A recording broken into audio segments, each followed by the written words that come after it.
I love my city. The city I was born in, the city I was raised in, but it's never that easy. You just make sure that when it happens, if it happens, and you're the last one in Utica, that you turn out the lights.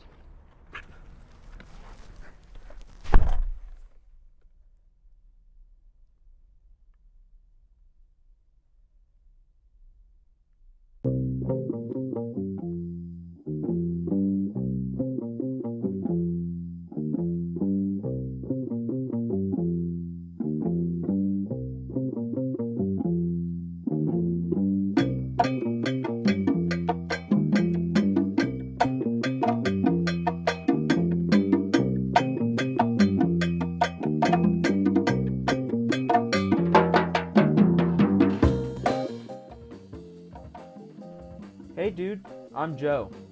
Joe Hill, that is.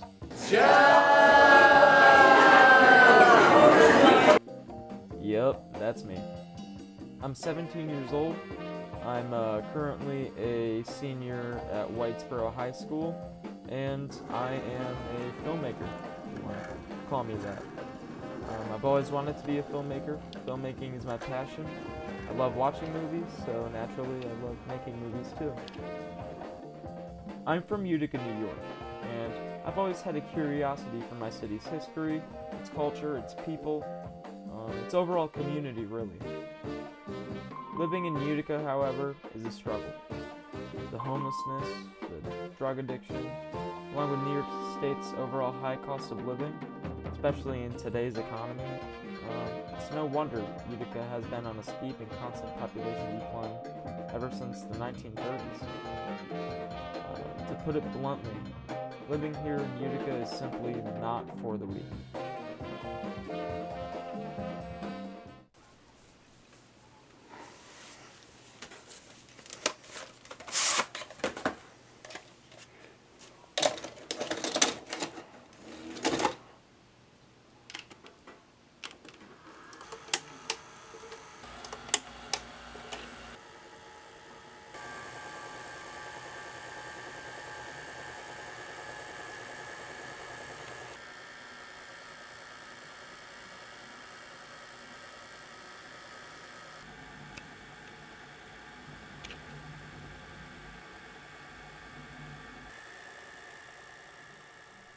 Ever since I was old enough to enjoy television, I have always wanted to make movies. Watching cartoons like Scooby-Doo and Tom and Jerry on DVD was a common event for me. So naturally, when I got older, I started watching movies and began to study the stories, the landscapes, and the effects and the behind the scenes of making a movie. Key movies to help me out through my artistic journey as a filmmaker were horror movies, action movies, thriller movies, drama movies, low budget movies, movies that focused on not making the greatest movie imaginable, maybe even making a schlocky movie at times, but having a fun time with friends and not making a great movie, but a good movie. Growing up with these films has made me understand the true magic to movies and making them. Film itself, to me, is a very undiscovered medium. The magic is still there to be discovered, and I am dedicated to discovering it. In August 2025, I wrapped up the filming of my debut short film, It's Miller Time. And it was a huge learning process for me, and I fell a lot.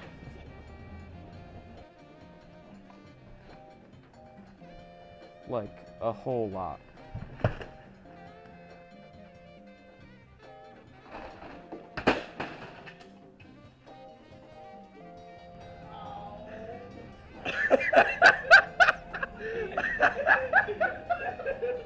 I gotta watch that back. That was great. I didn't see it, but I gotta watch that back.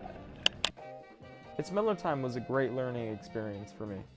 I was able to make a movie that I wrote, directed, edited, produced, did all the stuff for with my friends. And it was an overall experience, the experience that I've been wanting to have, where the goal isn't to make the greatest movie I've ever seen, but to have fun with your friends and make a good movie. In short, It's Miller Time was a short film I made over the summer. My very first film I made.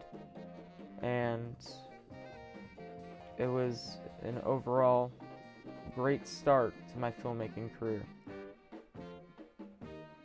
My two friends, Maddox and Anthony, star as the main characters in It's Miller Time, but us three are also in a band together. Baseball, but better. Every mom's favorite band. We are currently readying ourselves to create and record an album, and whilst it's in progress, we're making good time. What is your favorite song? Jackson Toller. This song is named Jackson Toller. It's about this kid who punched a hole through this guy's window. Take it away.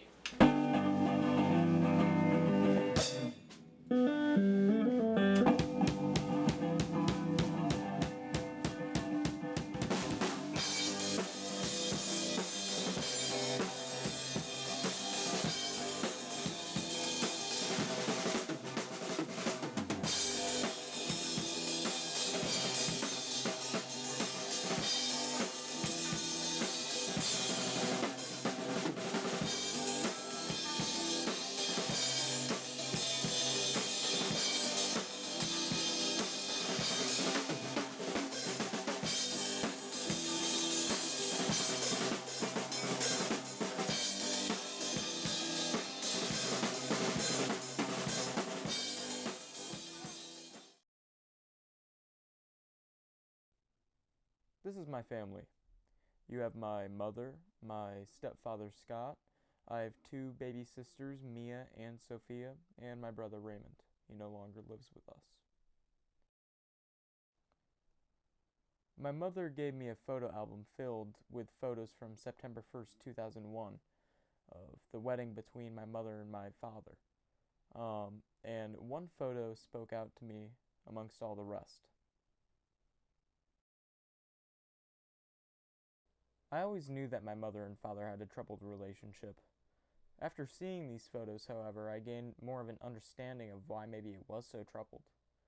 I really saw a piece of my father in my brother, and it really showed an end of an era, which would add up because they were married 10 days before the infamous 9/11 attacks. I'm gonna throw you a curveball. Do you mind talking about Dad? Curveball. I don't mind. I met your dad when I was working at the Turning Stone Casino. Mm-hmm. I was 18 at the time. He was 20. And we were together for almost 17 years. But the environment got too volatile for me and you and your brother. And so it just became necessary that I leave your dad. Again, you were only a year old when it happened. So fortunately you don't have any memory of that stuff. Do you believe Raymond does have a good memory of that? Your brother has a solid memory of what happened. He was 6.5 years old when I left your dad. And then after we split, I had your brother in therapy for a few years. Because obviously the impact of that environment on him was far greater than it was on you. Do you think that environment influenced Ray and his poor actions today? No, I truly believe that he wound up where he is today because of the people that he chose to hang around with. You are the company that you keep, really. And he hung out with some pretty shady individuals. That, coupled with his low self-esteem and his need to people please, I think is what kind of thrusted him into the drug and alcohol environment that he is he's been in for years. I mean, he didn't have any communication with your father from when he was 12. Exactly, because you took him out of that. Yeah. Yeah. So I would say his drug and alcohol problems started probably around, I'm guessing here, but I want to say maybe 14 or 15. Scott has accounts to where it was around that age. He Yeah. would come home and... So, but I don't believe it was a result of his childhood. I believe it was a result of, again, you know, who he hung out with, and who he gravitated towards. Your brother always seemed to gravitate towards individuals who lived in, you know, broken homes. When I left your dad, it was me and you guys for about 3.5 years. And then I met Scott. You know, it's not like I had different guys coming into the house and all No, of it was those just things. us three. Yeah. Like, it was me with your dad, then it was me and you two guys, and then it was me and Scott, and now Scott and I have been together for 14 years. Oh, yeah. You know, so I don't understand.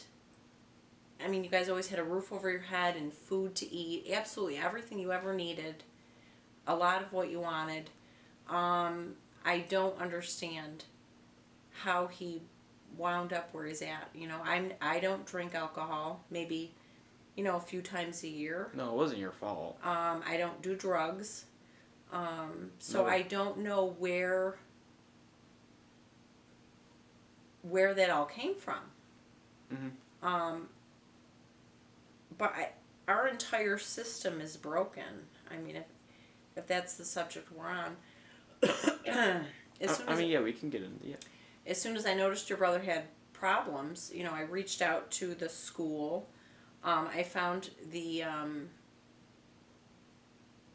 School. establishment that was selling him, you know, alcohol and drugs underage, and I contacted the police and the liquor authority.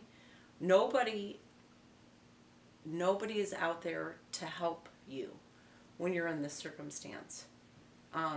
Your brother had a DWI. You know, he totaled a car.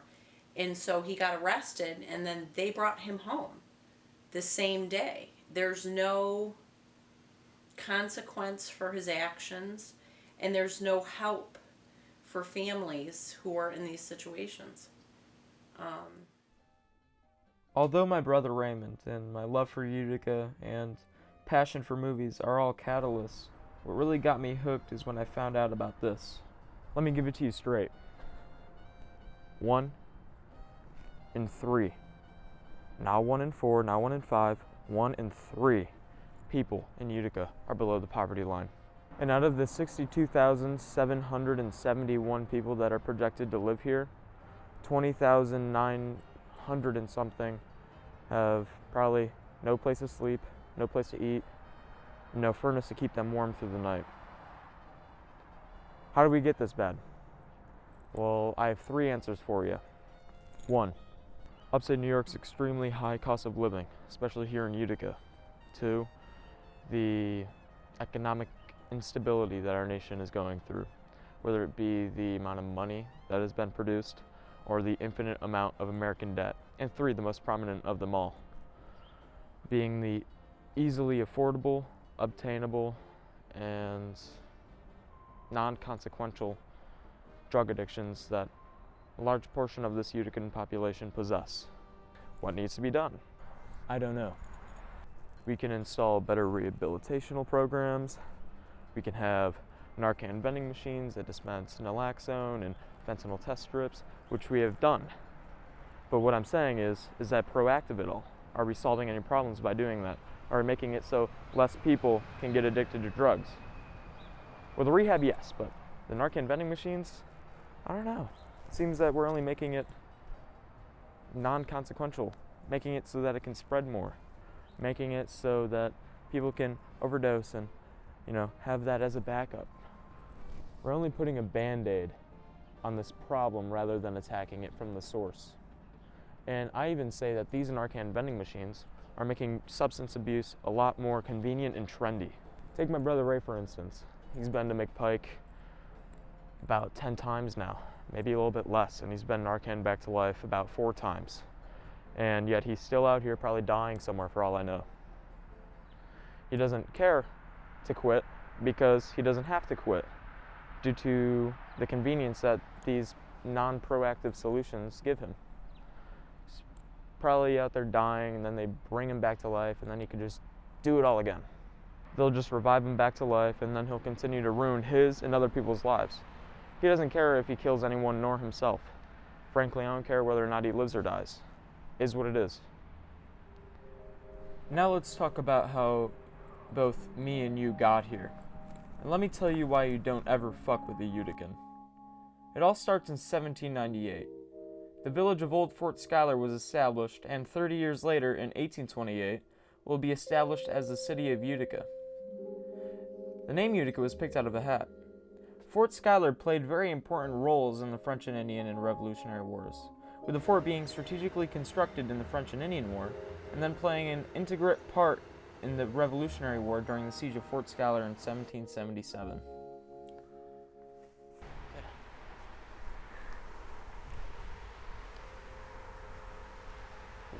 The 1777 siege of Old Fort Schuyler had the British, French, and Native American forces trying to take over the colonial Fort Schuyler. But through 21 days of American resistance, we won, so. Due to Utica's location being near the Mohawk River and Erie Canal, an increased amount of immigrants settled in Utica, thus increasing the population.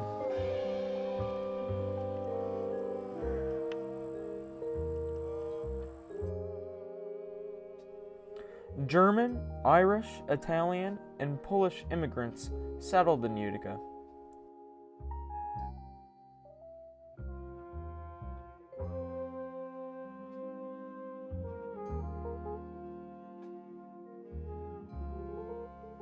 Irish immigrants playing an important part in the construction of the Erie Canal. This increased amount of immigrants established high diversity and transformed Utica's culture, establishing ethnic religions and restaurants and more.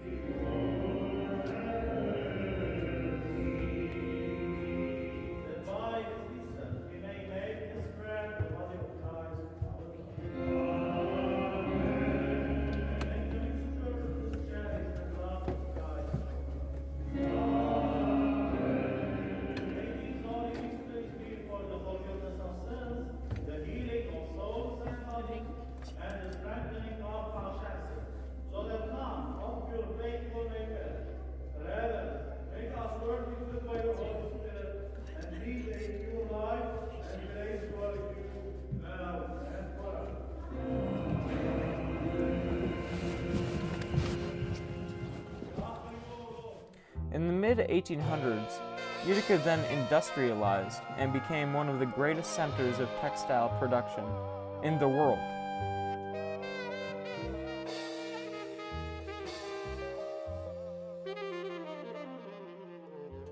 During its period of industrialization, due to the large immigrant population, a local construction boom occurred between the late 1800s to the early 1900s, building churches, mills, factories, and many of the beautiful buildings you can still see today in Utica.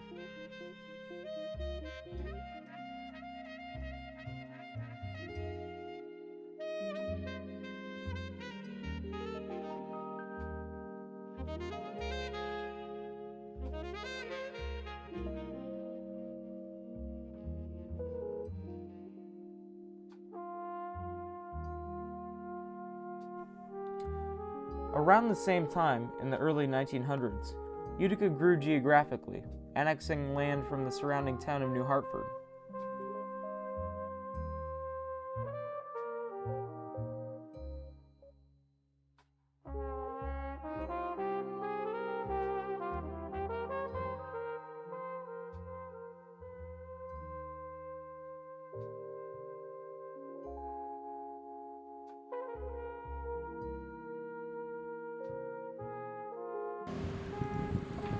This is Oneida Square. Isn't it beautiful?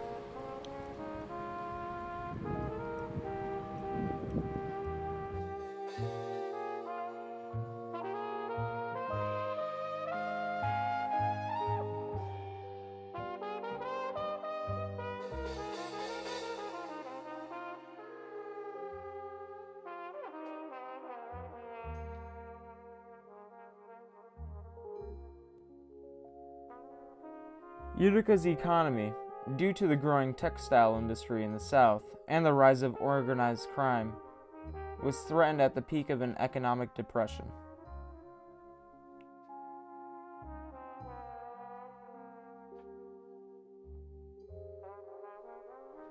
While all of this is happening, the Prohibition hits Utica, much like every other place in America, severely hard.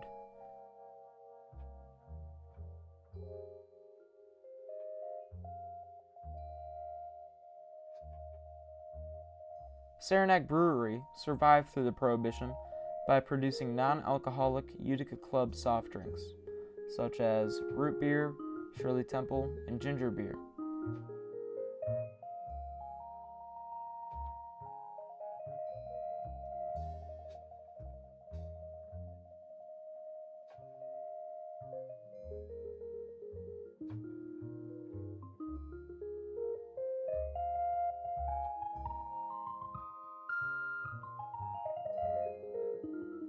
And after the Prohibition, Utica Club was the first beer served in the U.S.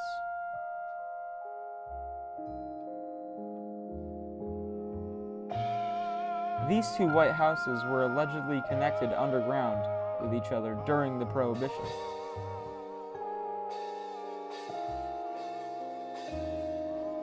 (1933) Gerber's Tavern was a speakeasy back in the 20s.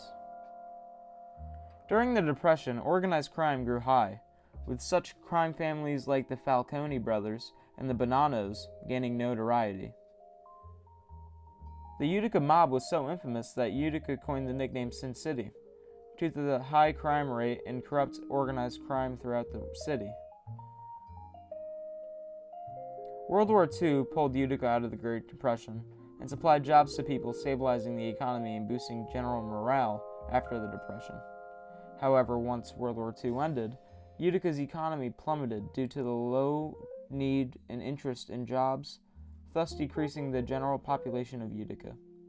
Due to this marked a sudden and constant population decline, turning Utica into the city that God forgot, as more mills and factories soon closed down after. After this sudden depression in population and work, Utica's manufacturing was on the rise, with General Electric and other factories opening up in Utica in what is known as Loom to Boom.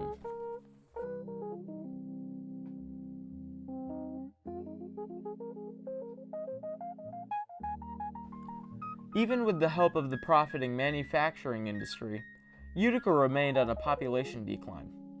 However, the 1970s sparked a period of mob violence throughout Utica, which only further added to the decline. This period would last up to the 90s and would be known as one of the brutalest times in Utica's history.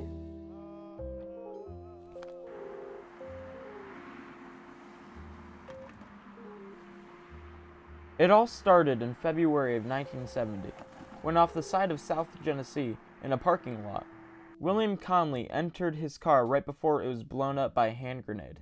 He was killed in the blast.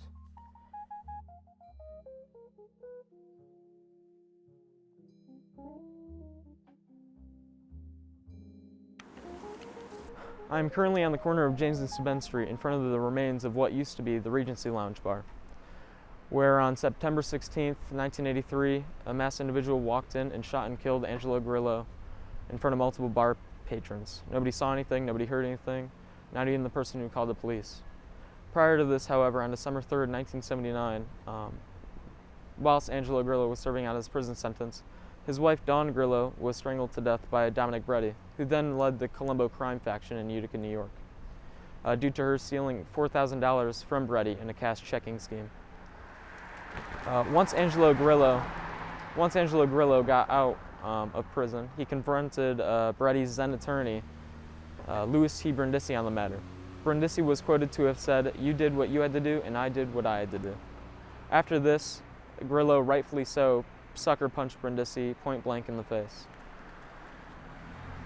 After the assault on Brindisi, during Utica Police Chief Benny Rotundo's wedding reception, in which Brindisi was attending, Grillo was shot and killed in the Regency bar by a masked individual. Once Angelo Grillo got out of prison, he confronted Louis T. Brindisi, Louis T. Brindisi was quoted to have said, "You did what you had to do, and I did what I had to do." After this, Grillo, rightfully so, sucker punched Brindisi point blank in the face. After the assault on Brindisi, during Utica Police Chief Benny Rotundo's wedding reception, in which Brindisi was attending, Grillo was shot and killed in the Regency bar by a masked individual. Beretti, after the entire incident has occurred between Angelo Grillo and the masked individual, was sentenced to prison, in which he was just recently released in 2024. And Louis T. Brindisi continued to be an attorney, practicing, even after being caught with crack cocaine.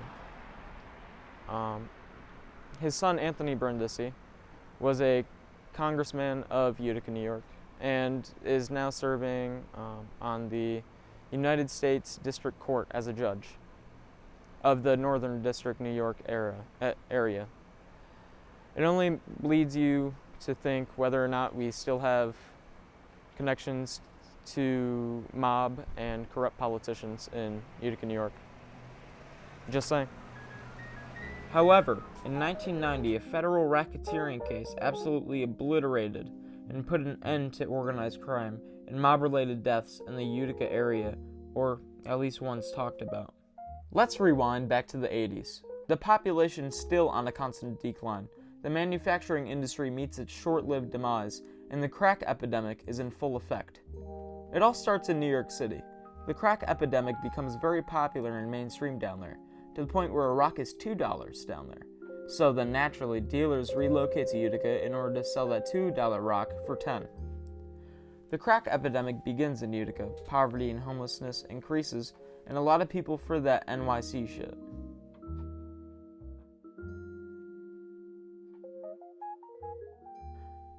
Utica's community is in shambles, so the population plummets even more.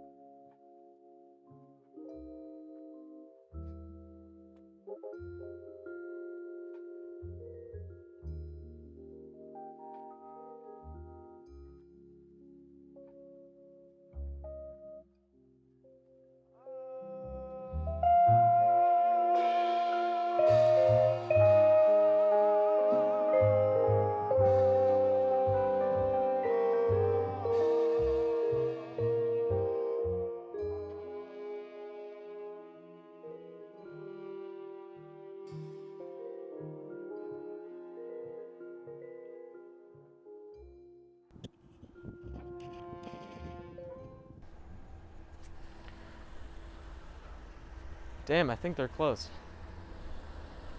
I was just trying to see if I could rent some VHS tapes and definitely return these puppies. I think they're closed right now though. You can't tell by the torn down sign hanging off still. That used to be TNT Video. However, 20 years later, their business is closed. Yet still fully stocked and ready to rent the latest and greatest new movies to you. If you look on the inside, you can still see the sun-dried VHS tapes and outdated computer systems that was popular to the video stores of the 90s and 2000s. Now, looking outside, you can see the graffiti tattered walls and the stained glass filled with stickers and handprints of people who once possessed the same curiosity as I.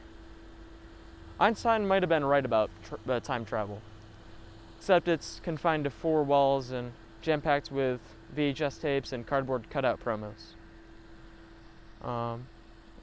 It reflects the past simplicity and innocence of renting a VHS tape. There is nothing more innocent than renting a VHS tape.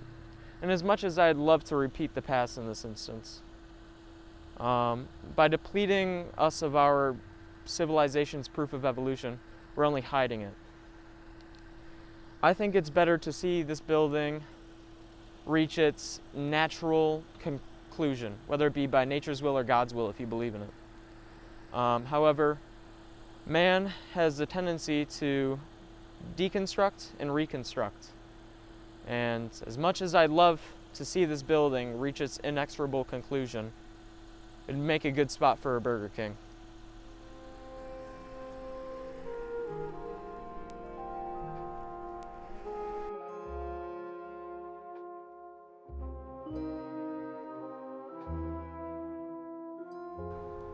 James Schoolcraft Sherman was the vice president of the 27th president, William Howard Taft. He lived in Utica and he died in Utica. His house used to sit on the east side of Genesee Street, but it has since been torn down. Roscoe Conkling is another prominent figure of Utica, along with Ron O'Neal, who was born in Utica and is Priest in the 1972 film Superfly. Steve Wynn as well. My mom has ALS, Lou Gehrig's disease. So when she went to Wynn Hospital, she was dismissed a diagnosis and given a pamphlet on drug addiction. Why have 3 functioning hospitals, St. Luke's, St. E's, and Faxton, when you can have 1 dysfunctional hospital, Wynn Hospital? Thanks a lot, Steve.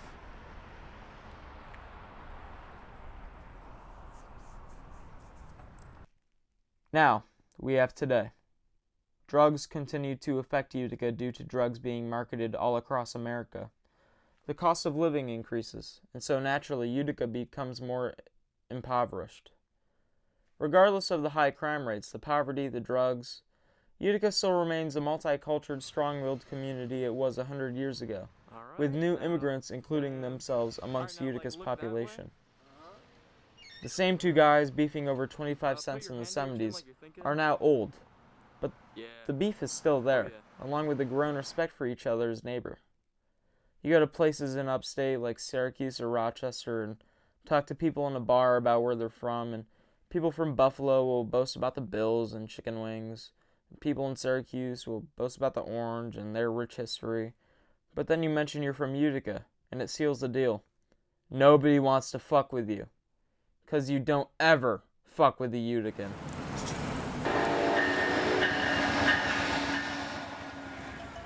In the mouth of the beast, we lie.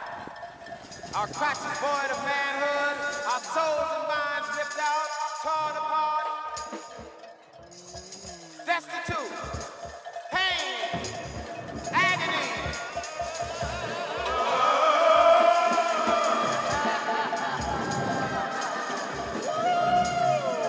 In the mouth of the beast that kills us all, living off of our flesh and mind. And we don't learn, we don't care, we don't learn, we don't care.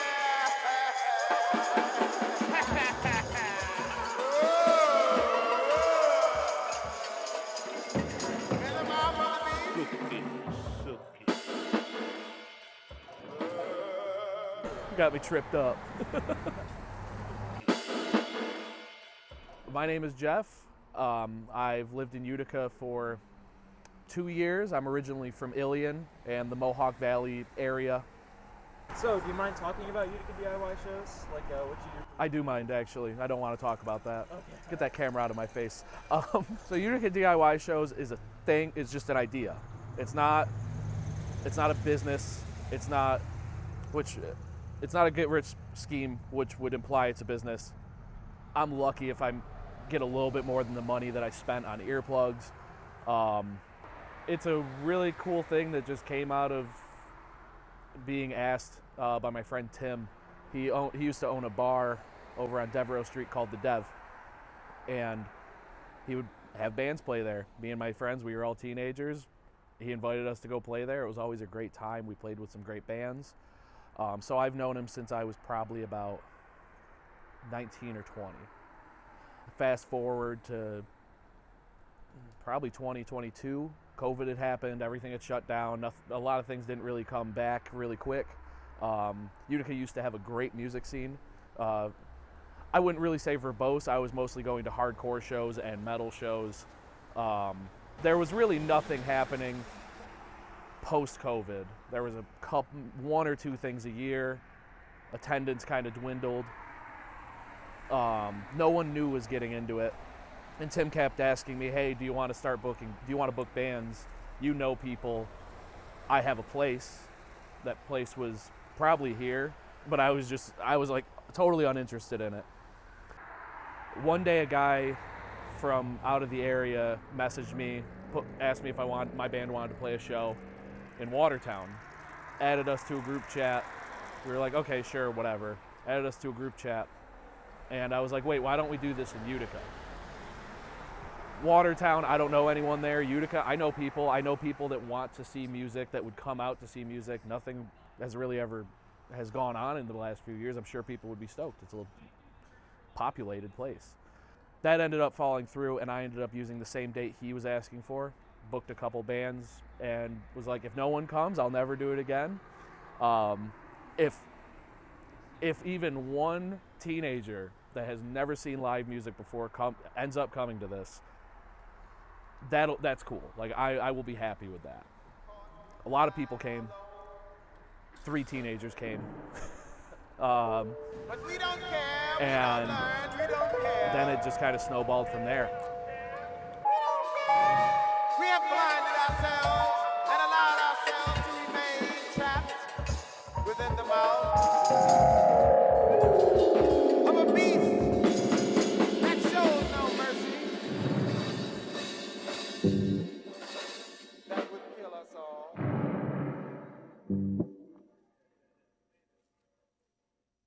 Okay, now we're on. Steve Berlini. I run Oscar Eats. I've been working there for 48 years. We've been running for the last 36 or so. Utica seems to be coming back. I mean, there's a lot of good things going on. The Comets and the Nexus Center and the whole area down there seems to really turn the lights back on, it seems. What are your favorite things about Utica? For me, being in the restaurant business, going to a local restaurant is always good. Knowing the owners and, familiar with the food, and that's kind of cool. And, the different people that I've met over the years. And I've been here for a long time, and when I go in a restaurant, stop at the bar and know someone there and have a beer with them. So talk about Oscar Eats, the history behind it. Well, Oscar Eats was started by my grandfather. He came here in the early 1900s. He was a pastry chef. And to supplement his income, he used to sell pizzas at the fairs and stuff. You see the sign holding the pot. He would go to the different feasts around and sell these little pizzas. And it got to be so popular, that my grandmother started making the shells so that we can go through them faster. Then he opened a brick and mortar place back probably in the early 1900s, 1914. It was pretty localized. I mean, the Italians all stayed in their own section, the east side, because his original store was on Mohawk Street between Catherine and Jay. And this big move was from there to Bleecker Street, where the firehouse is, and then from there we came here in the mid-60s. So I guess for him it was probably pretty much just the local fair. The kids coming in and getting pizza with their family once in a while. How long have you guys been open? It'd be 111 years. I think it's 111 years. When's All by your- the same family. That's what the. Oh yeah, I know. That's what's good about it. What is your favorite food of yours to serve or eat? Oh, to me, it's sausage pizza for sure. Right out of the oven. I tell everyone, come here and eat it right out of the oven. Sit in the dining room. You gotta pay for the pizza, but the show's always free here. There's always a show here right around here. It's funny, because when the immigration was, my grandfather was coming into this town, as an immigrant, and watched the different immigrants coming in, the Asian, the Bosnians, and how they set the community and how they change the community. It's interesting. It really is. You could drive up this block and you have an Asian store, and you have 2 Spanish restaurants, and the Dominican barbershops. The diversity, I think, is really what makes Utica special. People don't look at anyone as just a person. They're not looking at an Asian person or a Dominican. They're just people. And that's what's cool about Utica, I think. And that's what people will see here. The different people who come in the store, the different walks of life, from lawyers to judges to street sweepers, for Christ's sake. That's what's cool about Utica, I think. I think that's the good of Utica. Melting pot, Yeah. What is it like being a local business in Utica? Depends on what day you ask me, I guess. Utica, the city, they try to stay on top of things, and they do. We've got a good administration now, and the DPW does a great job. They keep our streets clear. Services have dwindled in the past, but that's the nature of the business. It's cost more for them to run their business too, which is the business of the city. But I can't imagine being anywhere else. I can't imagine that we would have been as successful anywhere else. This is true Utica pizza, O'Scuds. I got a large cheese pizza, free, courtesy of Steve Berlini, and I ate everything except for 4.5 slices. Good shit. With us what he will. 'Cause we don't care, we don't learn, we don't care. And we never will.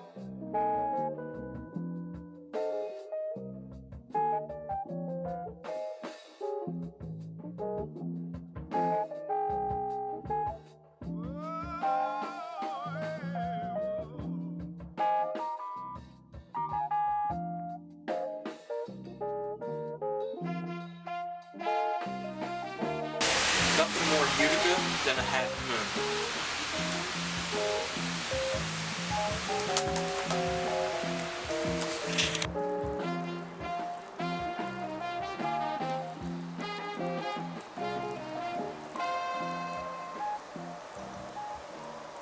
So, what is your favorite place to eat in Utica? Another It's a loaded really question. tough one. My favorite place to eat, just overall. Yeah. Oh, ooh. So we literally were just trying to figure out where to go to eat last night. Ooh, that's so favorite place to eat. It's always changing. I know. It's. Right now, it's probably Sazon Frank on Bleecker Street. Yep. Oh, geez, Joey's 307 on Wall Street. Tavolo's a good restaurant. It's a real good restaurant. Yeah. Almost any place, anywhere from Oskanitza's to the Kitless, to Wukong's, down to the old trackside. Pierogies from Hapanowitz, those are fantastic. I was thinking about this when you asked earlier, and I think it's got to be Yummalicious. I don't know if you've been there. Which one's your favorite? Which one's my favorite? For takeout, I love Joel's Spanish food is right down there. Mr. Buzz Bakery is amazing. The chicken curry patty, so good. Tony's. On Burstone. Slice is pretty good. I've never had a bad experience with Slice. January of 2024, I did a show at the Utica Vintage Club, owned by my friend Mike. Great guy, great place. It allowed us to have a little bit more freedom. People could kind of move around a little bit more without fear of damaging something. He was like, if something gets damaged, it's what happens. I've been to shows before, but he wanted people he wanted to give people a place where they could move a little more. My name is Michael Parent. I am the marketing coordinator at Grow Brewing Co., and I also own Utica Vintage Club. Moving here, it was definitely, people were questioning, why are you moving to Utica? After moving here, it's really kind of become a home for me. The people I've met, the places that we're able to go from here is a big part of why I decided to buy a house and stay. So we moved here, I opened the store, and pretty quickly I kind of found my community from there. It was, people who cared about the city, and one of the things I always focused on was manufacturing history in Utica. So companies like Duxback and Horrocks Ibbotson and, things that were turn of the century, up into the 40s, 50s, 60s, that a lot of people don't necessarily know that Utica was known for. From there, we ended up knocking a wall down to expand and add basically a whole bookstore. It was Utica's first used bookstore in over 20 years, and that was, exciting, but also a little depressing that, there wasn't that outlet for people who, wanted to go in and find a book for $1 or $2. As I had the store open, I met Jeff with Utica DIY, and I approached him to, start hosting shows there. That was something that when I was living in Shazy/Plattsburgh, I'd enjoy going to the local metal nights, and I saw Jeff perform at the Uptown, and you can always use another venue. So we had everything from local bands playing their first show to touring metal bands. So it was great to be able to meet all of those people and really kind of see how the DIY music scene operates. It's very, it's bootstrapped. It's renting lights and speakers the day of, and it's helping the bands load in and load out, and letting bands sleep on your floor, and telling them this is a spot that you can run and grab a quick bite to eat before the show. And with them being all ages, it brought people in that that wouldn't be able to go to a bar show, and giving younger people an outlet to be able to come in, enjoy something that they like, and then go home and leave at a reasonable hour. I tried to make it a welcoming environment where it was less retail, more community space. And I think the Utica DIY shows and just kind of hosting community events like that really transformed it from retail into community. I believe June of 2024 is when I was like, I should start doing these monthly. 2025 started, I had one in January, and then from then on it was 2 a month. And I did 3 in 1 month, and it's just grown from what I expected it to. There's more bands popping up everywhere. People are meeting friends, they're meeting new people. That's really what kept me going with it, was knowing that if I don't do this, bands won't start, people won't get interested in music.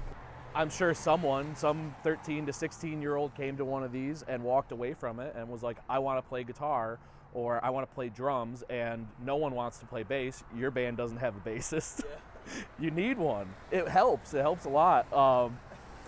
I'm sorry, I'm being a mom.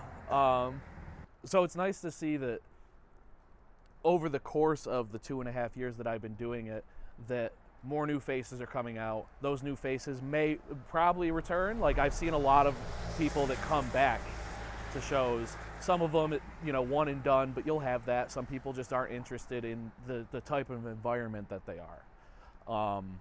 It's not a place where you go and there's a million things to do. It's, you're here, you're gonna listen to music, that's it. Like, even at the toy drive, like, most people for toy drives will do like raffles, they'll do giveaways, and it's like, that's a lot for me. That's so much more.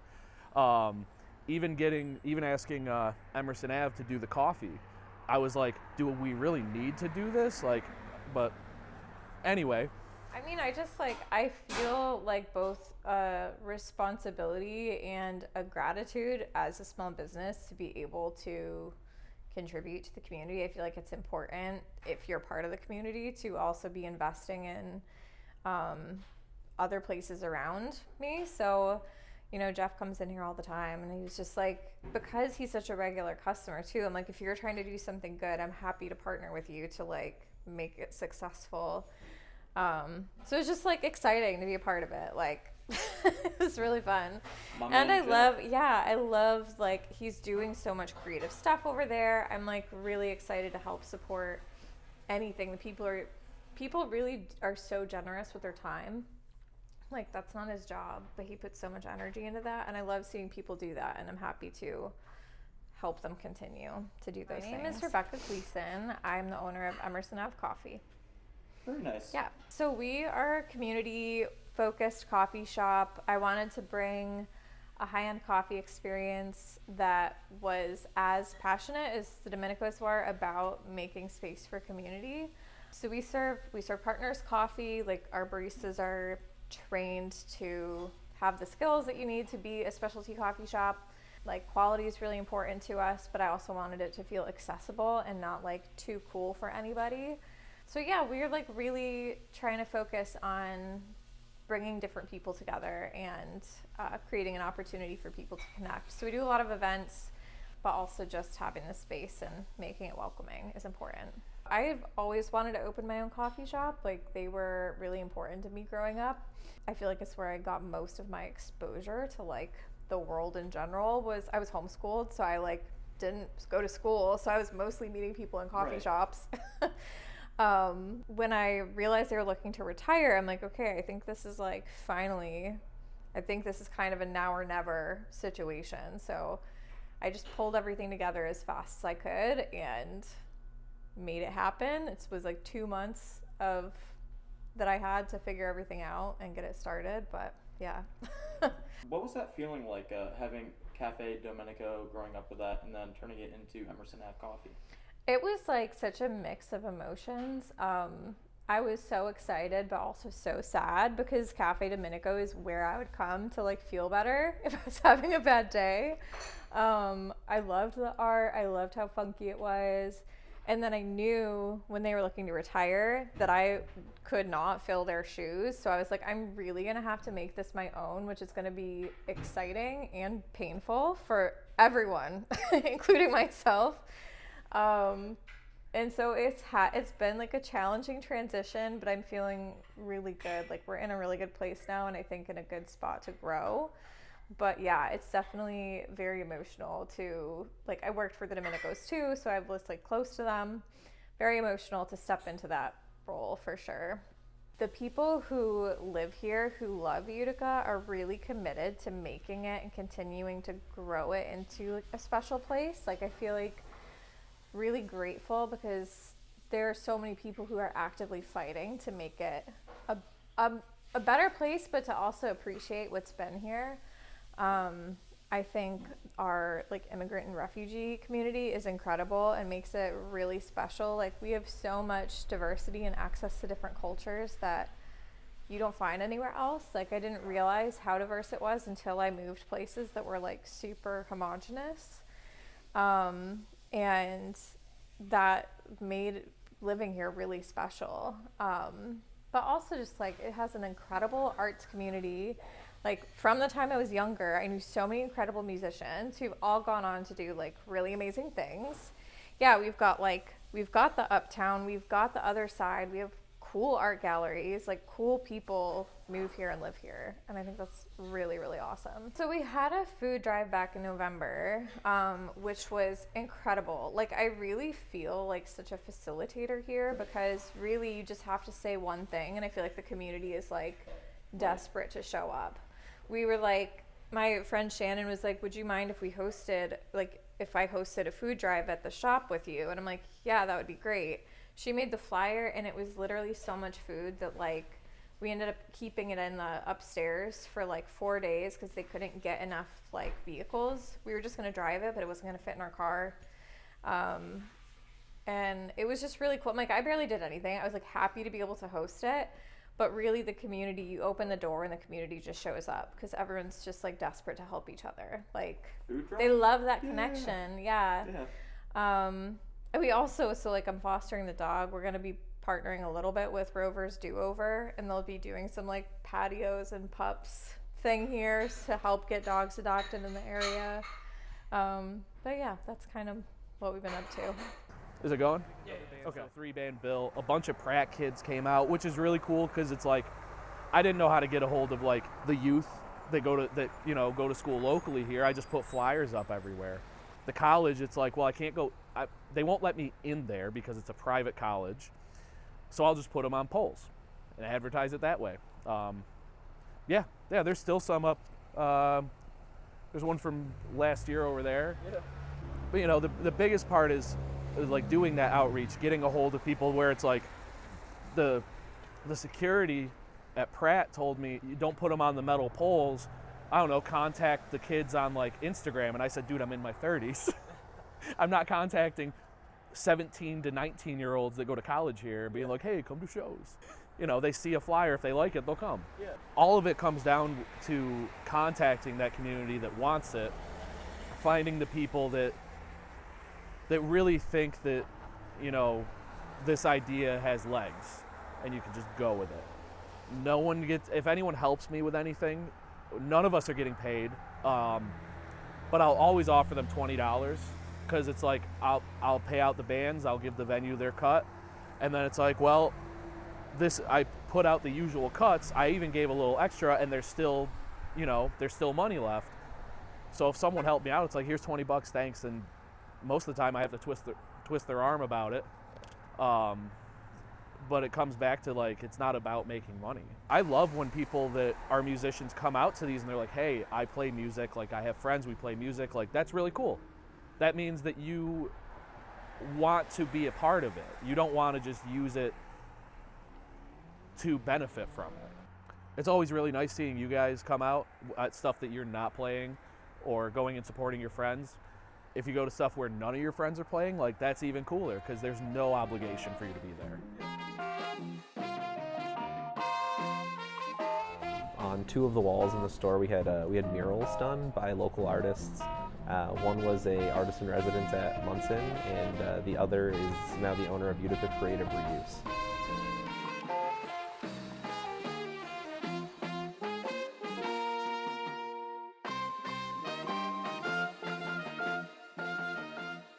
Jeff helped me move this couch, actually. Really? This came from Utica Vintage Club. So my name is Sarah Swan, and I am the executive director and the founder of Utica Creative Reuse. I also work part-time at the library.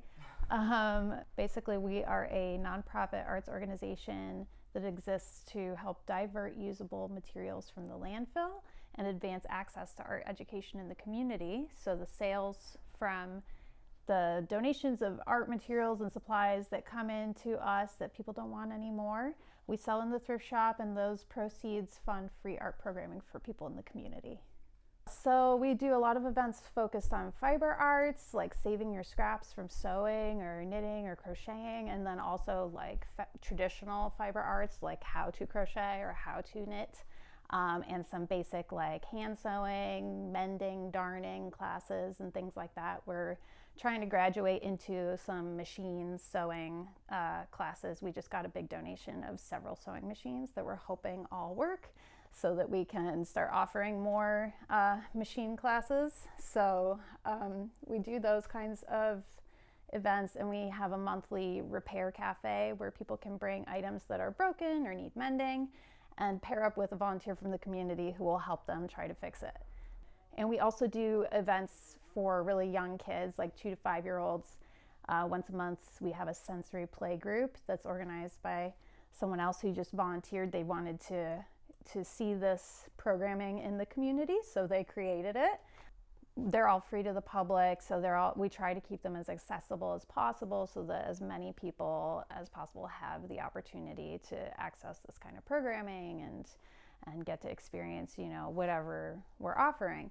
But it's also really cool to see how people connect in the store as well, because they're coming together and they're shopping, and maybe they're just here to get one thing or something, but they are overhearing somebody else asking a question or talking about a project that they're making. And you see these moments of connection of people just kind of bonding over their creative endeavors and sharing their knowledge together. That is really great. And we also have a lot of stuff that's out there for free. So I love that people know that if they need something and maybe they don't have the money to go shopping right now, they can still come in and check and see what we have in the free section. And a lot of people have been helping us to, as I said earlier, our mission is to divert the usable materials from the landfill, and they help us by making sure that that stuff isn't going to have to go in the trash. So we love to just kind of have this be a part of this circular economy where everybody's kind of working together to slow the entry of materials into the waste stream, but also coming together and like sharing their creativity. Were there any doubts when you started this? Oh yeah, definitely.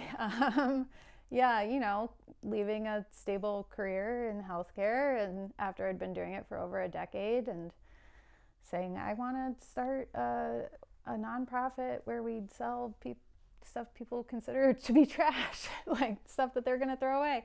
You know, it did feel kind of crazy when I started it a little bit, but it is a model that has been replicated and has been in existence for decades all over the world. So I think the earliest one in the U.S. was started in the 90s, and there is one in almost every state in the nation. And I just did a little research, and there was nothing within like a 200-mile radius of in the central New York area. Is this one of your pieces? So this is actually a community art sculpture that we did as a part of our Trash to Treasure initiative that we do every year. It's an art challenge where we invite the community starting in Earth Week to go out and pick up trash in the community. And we encourage people to look for interesting objects that they might find out and about while they're cleaning up, and then go forth and create an art project using those objects, centered around those projects, or just including those items, and then submit them to us so that we can have a group gallery exhibition of found object art. Yeah, I mean, we've diverted over 13,000 pounds of materials from the landfill since we started in 2023. So yeah, we were recognized as the recycling champions in 2024 by OSHWA, the Oneida Herkimer County Solid Waste Authority. And so that's a huge part of our mission. We really try to just reinforce, you know, how can we all be more mindful of environmental practices as artists and just as members of the community. Our mission is really to just kind of create a welcoming, educating space for people to learn how to do it better, because we're all just learning how to do it better all the time.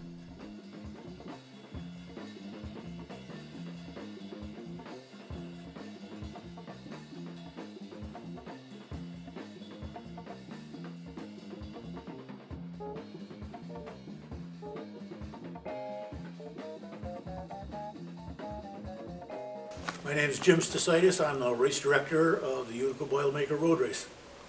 India Pascal, sponsor and marketing manager of the Boilermaker Road Race. Mark Donovan, president of the Boilermaker Road Race. Boilermaker is a 15K race that traverses the city. We've had as many as 19,000 runners. It's also got a 5K race. Over the weekend we have a kids race. It's a community event. Like Mark has said, the community has embraced it. They've adopted it. It really does make the race, this community, and people really remark they can't believe how many people are on the course and everything else. It's just a great, great community event. The history of the Boilermaker started back in 1978 as a way to celebrate a 50th birthday for Utica Radiators. The founding sponsor, Earl Reed, the founder, his father owned the place. His grandfather and father owned it, and they were celebrating their 50th year. And so Earl wanted to come up and do something for the community that give back to the community because the community had given so much to their company. So he was an avid runner, so he said, let's have a little run. And he got a bunch of people together. They put a course together. They started out with $750 as a budget. And the rest, as they say, is history. It grew into one of the best 15K in the country, almost one of the biggest.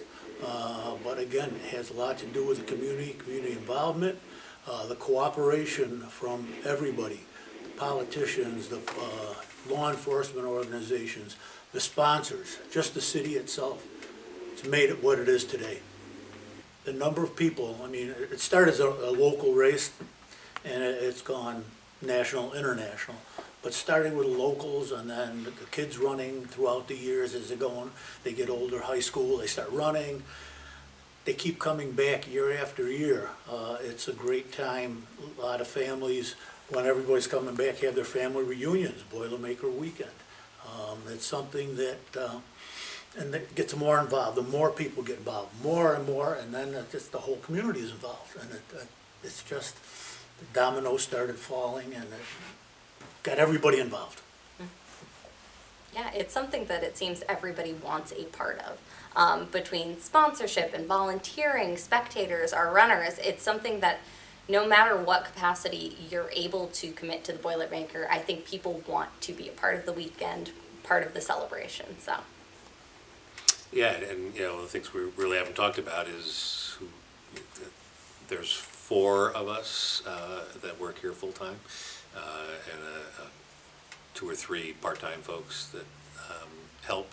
Yeah, so 4 to 7 people cannot put on an event with the size and scale of the Boilermaker. So who does the rest of the work? That's the community, and that community shows up. Be it sponsors to help fund some of this, and then the volunteer side of it. And from the Boilermaker starting in '78 through today, this area has had its ups and downs with a significant downswing in the late 1980s, downswing in the community.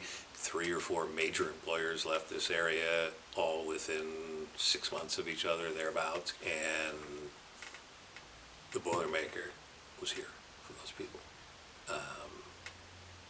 It gave them something to look forward to in the summer as the premier event in the area. So a bit of a lifeline through the ups and downs of the economic ups and downs of the area. And it put Utica on the map in the world of road racing. We've had Olympians here, former Olympians here. We have a professional field. People that what they do for a living is run. And they come here to run and hopefully make money. And every year, 2 or 3 get decent-sized checks. And the community, it's a fascinating community. Loves to come and watch, to see who comes down that hill. And you know, hopefully there's a neck and neck, and everyone loves a horse race. And in this case, they get to see it firsthand.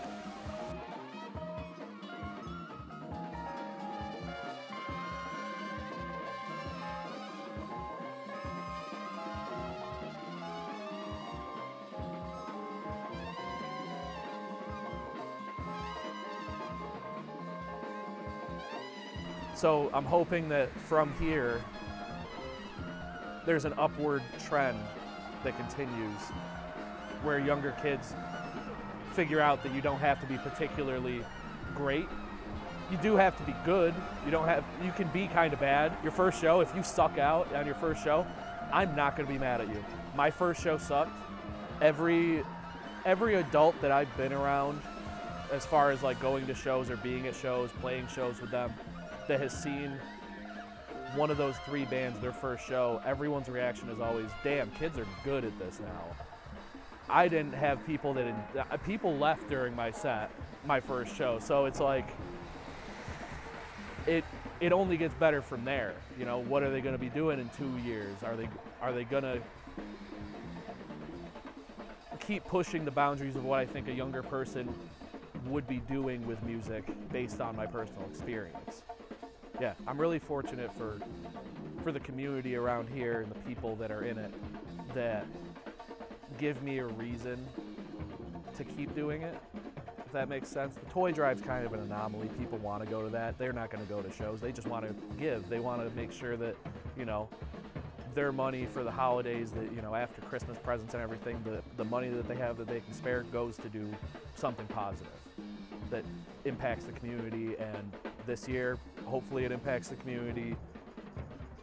Hopefully it impacted the community positively in a way that's not just giving kids toys. There was a lot of musical instruments. There was a lot of art supplies that we bought with the money.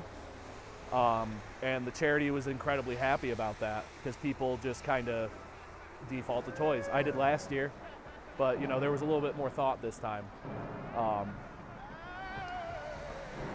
But yeah, I'm hoping that the people that couldn't make it to that, the people that were already at it, I hope they keep coming out, because without you, there's no Utica DIY.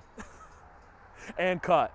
That's perfect, thank you.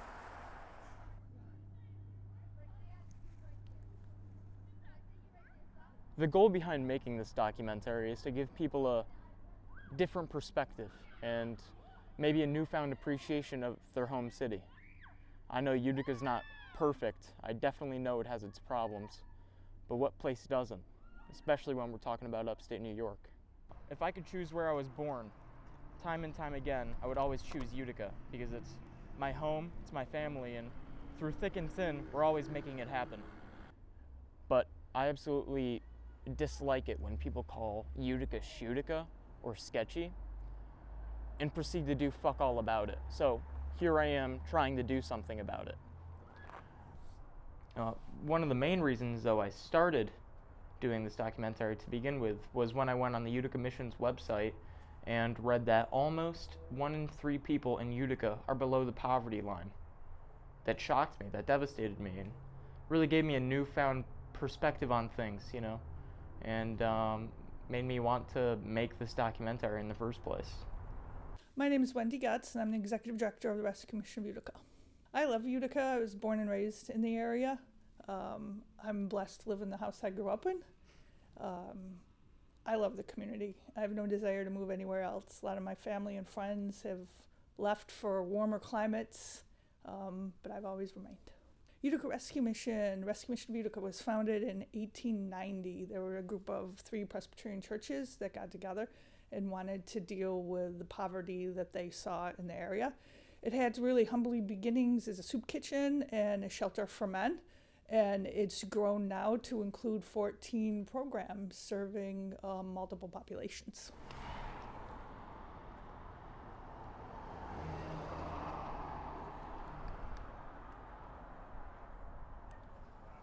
The primary programs we have are those we serve are individuals who are experiencing homelessness, substance use disorder, have mental health diagnoses or behavior challenges, those suffering from food insecurity, housing insecurity, and even now technology insecurity. That's our most recent program, and clothing insecurity. So those are the primary populations that we serve.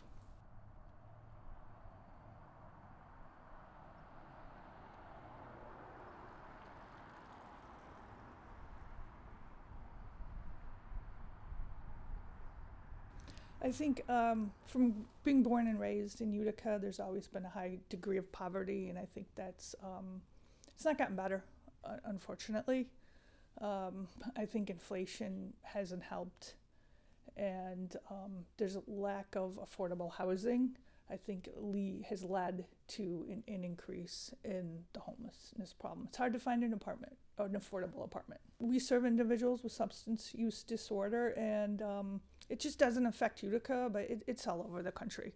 So Utica has the same issues with substance use as do many parts of the United States. All right, action. I'm currently walking down Cornelia Place. What time is it? Let me quickly check. April 23rd. Okay, I'm just gonna quickly redo that. I'm currently walking down Cornelia Place, 2:52 p.m., April 23rd, because I want to check out something. Careful car. Let's just wait. Oh, turning. All right, just in this parking lot.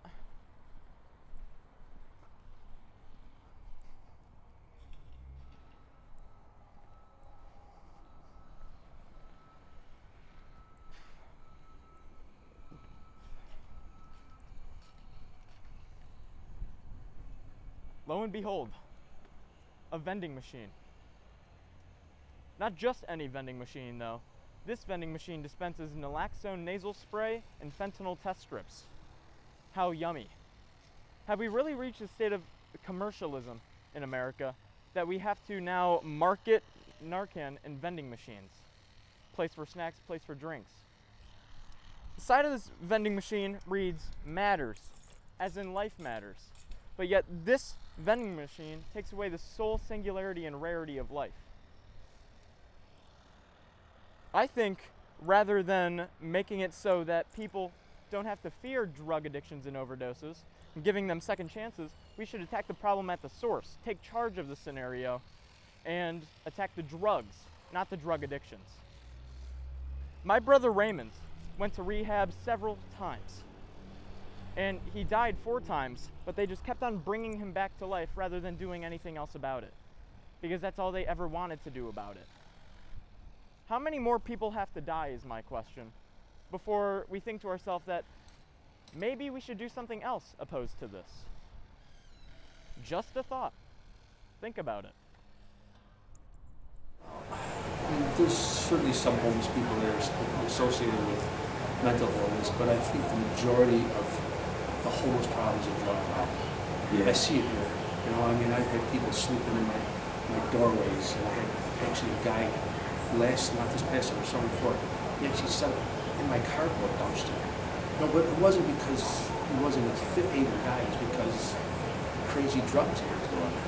You know, and they become psychotic, and it's a little scary for people that don't deal with it daily, and they see them, you know, panhandling and stuck. I mean, you see, how many people you see stuck? They're just sort of new drug that they're doing. And I don't know how to combat it. I mean, how do you stop it? Do you arrest them? Do you put a car? What do you do with them? I mean, I feel bad. I mean, I would never, ever turn, I don't care who they are, someone away who was hungry. My father taught me. He says, no matter what you think of them, if they're drugs, whatever you think, if they're hungry, feed them. You're obligated to them. You know, look what you've got.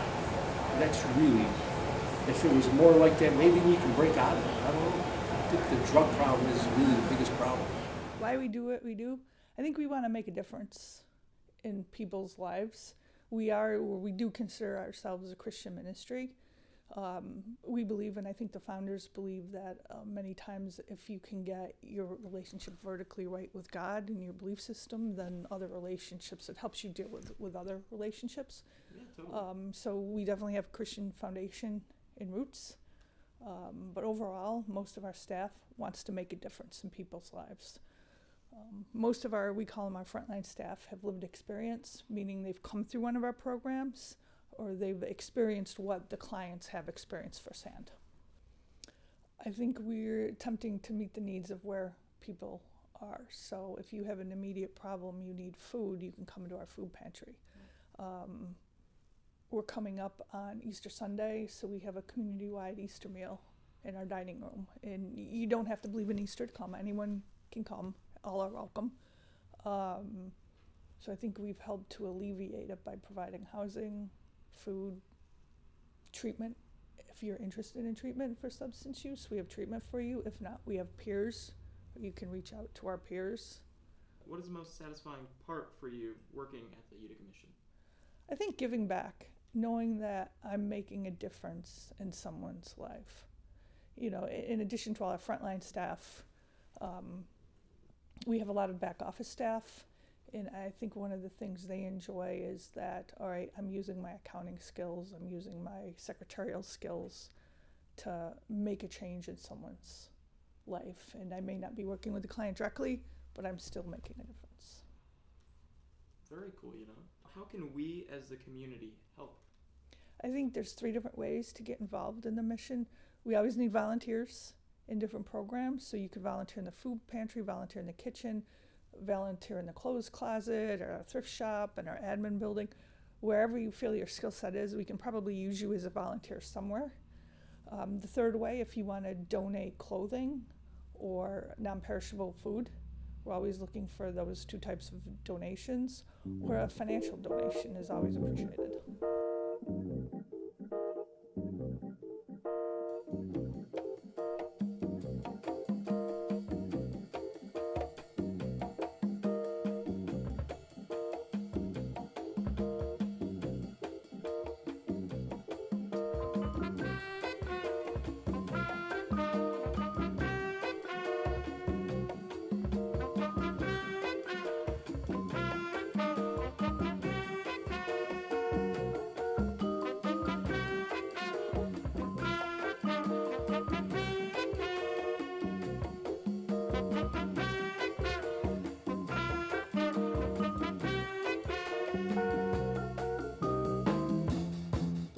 It's about that time we address the button.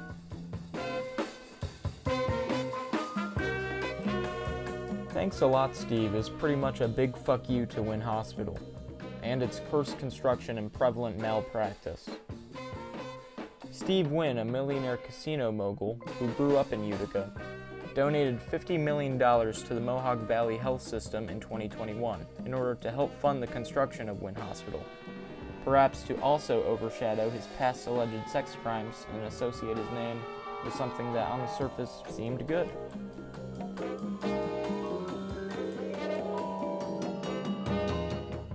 Wynn Hospital's construction began in December 2019. The hospital was to be constructed on top of the historic Columbia Lafayette neighborhood in downtown Utica. They built the hospital on top of the bulldozed past home to 40-plus businesses and historic buildings, streets, and alleys. What for? We already had several medical facilities and 2 hospitals in the Oneida County area. Why would we want to add traffic to a place that has a police station, the Utica Aud, and now Wynn Hospital? Why would we want to remove all of the businesses that pay property tax and are well established in the area, then drop a 10-story hospital on top of them that pays no taxes whatsoever? I mean, let's address the housing problem. Utica's housing problem is not a secret. We have very terrible housing, and it's very expensive. So why would we bulldoze the already cheap housing we have and put this hospital on top of it? Make it make sense. No matter the case, the hospital was built and officially opened too early, in my opinion, on October 29th, 2023. With the hospital opening before the parking garage was even finished being built, meaning that patients and staff had to rely on valet services and difficult commutes in order to get to the hospital.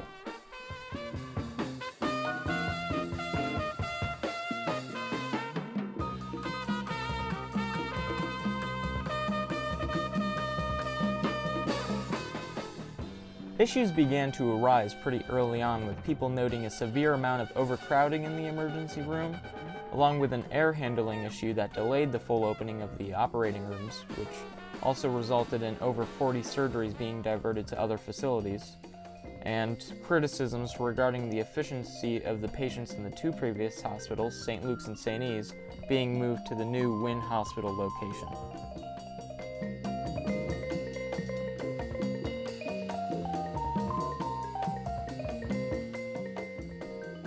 I'd love to say that these problems died down as the hospital continued to be open, but sadly, that's not the case. The hospital, ever since its opening, has been severely understaffed, with approximately 200 to 250 nursing positions being vacant at one point, along with persistent labor disputes regarding wages and working conditions. Even today, overcrowding in the emergency room continues to be a severe issue, with wait times getting as bad as 8 hours, and patients reporting serious injuries, including birth injuries, stemming from inadequate monitoring. Now, I should probably tell you my family's experiences with the WIN. Back in October, around October, my mom went to WIN Hospital. This was prior to her diagnosis, which turned out to be ALS, which is Lou Gehrig's disease. She went to WIN Hospital trying to get somebody to look after her. She went to all sorts of hospitals, WIN Hospital being one of them. But why WIN Hospital sticks out to me amongst all of the others was they took one look at her weakened arms, her skinny legs, and her pale face, and like shrunken face, and they judged her. They refused her a diagnosis, and they gave her a pamphlet on drug addiction, pretty much calling her a drug addict. So, in short, I'm not the only one. My mom isn't the only one. My family isn't the only one to be victims to their terrible care, medical care, and their terrible ignorance. Again, in short, I know I'm repeating myself, but remember this. Fuck medical malpractice, fuck WIN Hospital, and thanks a lot, Steve. Yep. I remember living here in the 90s, and the comment was always, last one out of Utica, turn off the lights. And I'd love to change that mentality about our city.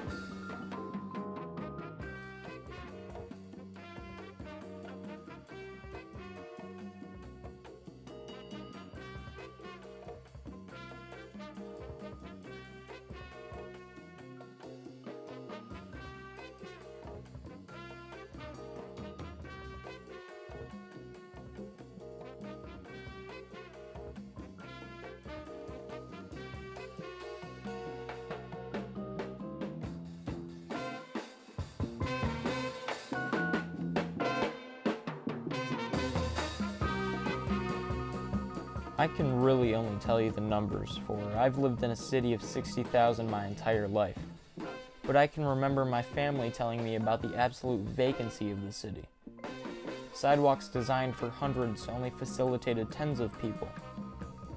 I remember reading old Observer Dispatch articles from the 90s which described a post-apocalyptic world filled with several misplaced people and house fires every night.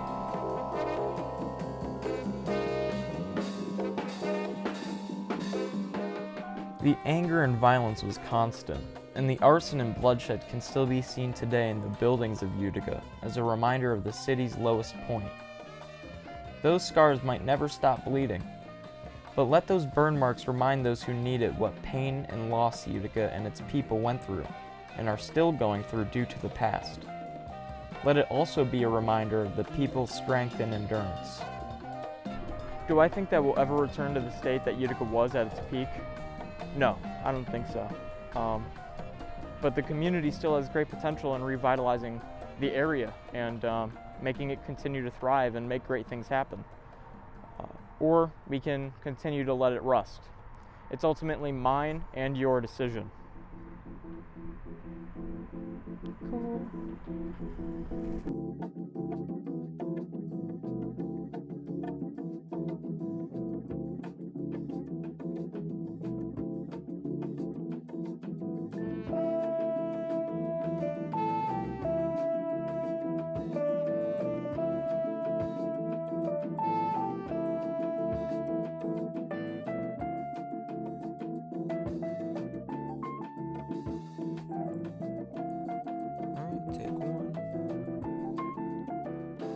It is by all means never the end for Utica.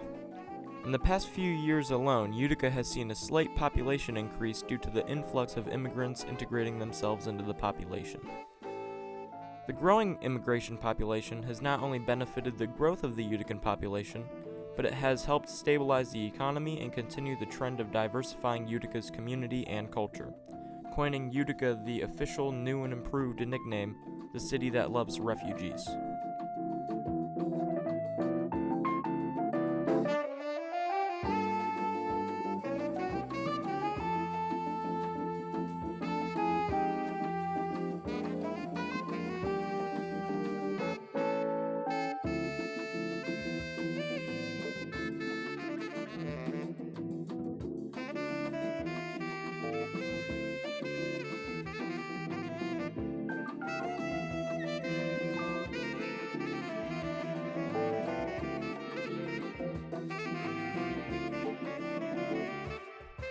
No matter how difficult, the community has stayed tight and supportive of each other all throughout the ups and downs. Making this documentary, I have received a massive amount of support and enthusiasm about finishing it, and I can only hope that my city accepts it as a part of its community, its culture, and ultimately its history, further achieving my goal of providing a different and positive perspective to those who are interested in it.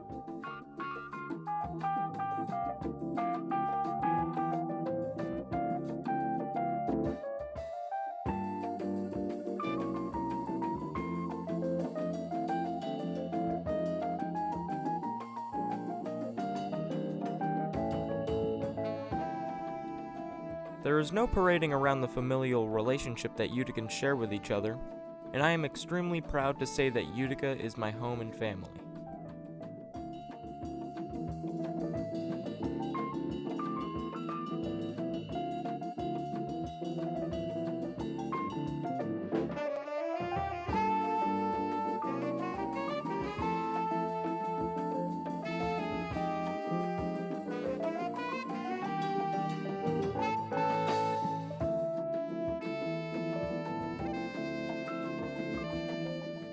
Utica has great potential, and there is great hope of moving past its Rust Belt history. However, we should never forget its past history and struggles. Once we forget the fact that Utica was at one point in history the city that God forgot, we had already turned out the lights.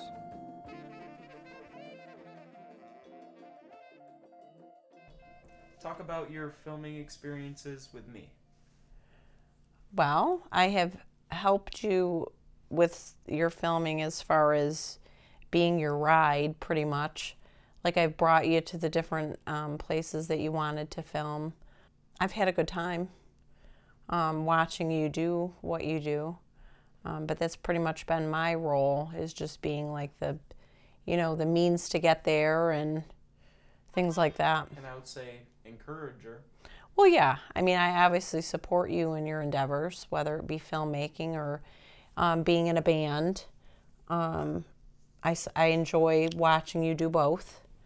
And I'm very proud of you for taking on as many things as you have. Thank you very much. Talk about It's Miller Time.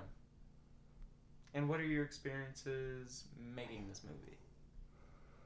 It's Miller Time. I think it turned out very well. I think that your creative energy is insane. And you come up with an idea and you work towards it. And I think that It's Miller Time was a great example of your devotion to your projects. It came out very, very well. Thank you. You're welcome. What are your opinions on the band Baseball But Better? I love your band. I think you guys have a great connection with each other when playing. I love watching you play drums. You have wonderful rhythm and is it beat that I want to say? Sure. You're very good at it. And then I watch you at your shows and I watch how you interact with the crowd, and everybody loves you because you're doing a great job. I like your band. I like your music. And And I have a good time. I have a good time watching you guys, whether it be at our house or out there somewhere. All right. I think we're done. Okay. Well, thank you for the interview. Thank you very much, Mom. You're welcome.